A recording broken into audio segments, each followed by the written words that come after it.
وہ وقت اپنے انداز سے گزرتا ہے. حضرت خواجہ سلیمان توسوی رحمت اللہ تعالی علیہ، آپ گزر رہے تھے، دو لوگ آپس میں لڑ رہے تھے، دو دوست آپس میں لڑ رہے تھے، تو آپ نے، وہ ایک نے دوسرے کو کہا دلہ.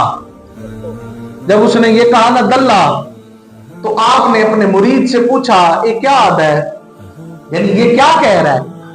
اب مرید تھا، اس نے کہا یہ جملہ میں اپنے شیخ کے سامنے کیسے بولوں.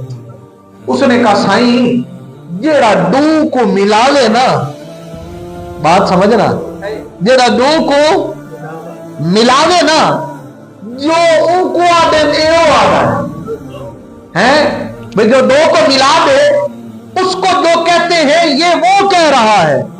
آپ نے فرمایا اچھا جیڑا دو کو ملاوے ان کو اے آدم اسے یہ کہتے ہیں.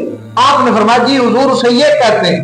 آپ نے فرمایا آج اسامی والی ایو بڑھ دو، آج ہم بھی پھر یہی بنتے ہیں. کہا حضور نے فرمایا کہ حضور وہ کیوں کیسے. آپ نے ان کو بلایا جو لڑ رہے تھے، ان کو بلا کر سینے سے لگایا، توجہ کی، خالق سے ملا دیا، فرمایا ہم نے بھی بندے کو خالق سے ملا دیا ہے.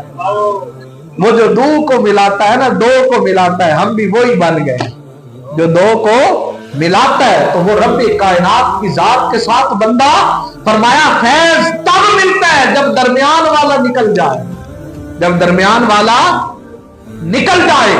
اگر درمیان میں کچھ بھی ہو، وہ حسد بھی ہو سکتا ہے، وہ لالچ بھی ہو سکتا ہے، وہ جھوٹ بھی ہو سکتا ہے، وہ کینہ بھی ہو سکتا ہے، وہ مطلب بھی ہو سکتا ہے، وہ ضرورت بھی ہو سکتا ہے.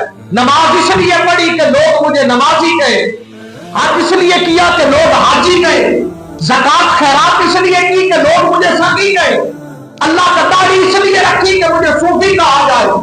اب غرض ہے نا انسان کی، ذکر اس لیے کر رہا ہے، تسبیح پڑھ رہا ہے کہ مجھے اچھی دولت مل جائے، مجھے اچھا کاروبار مل جائے، میرا اچھے فائنینس بن جائے.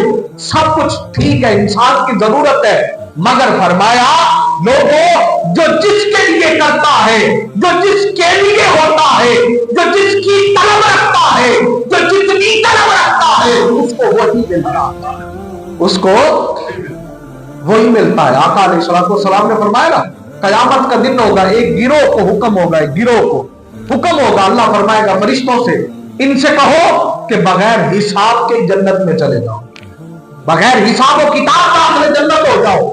وہ عرض کریں گے باری تعالیٰ ہم نے جنت میں نہیں جانا، ہم نے جنت میں نہیں جانا. پوچھا، اللہ پوچھے گا کہ بندو میں تم سے راضی ہوں، اس راضی ہونے کے لحاظ پر میں تمہیں بغیر حساب کے جنت عطا کر رہا ہوں.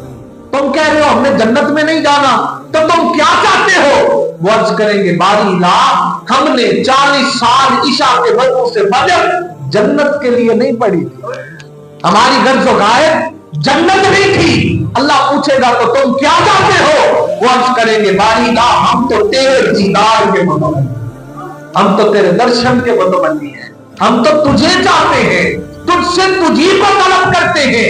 تو آقا علیہ السلام نے فرمایا اللہ کریم حکم فرمائے گا حجابات ہٹا دو، انہیں کہو مجھے دیکھتے جاؤ اور جنت کے دروازے گزرتے جاؤ.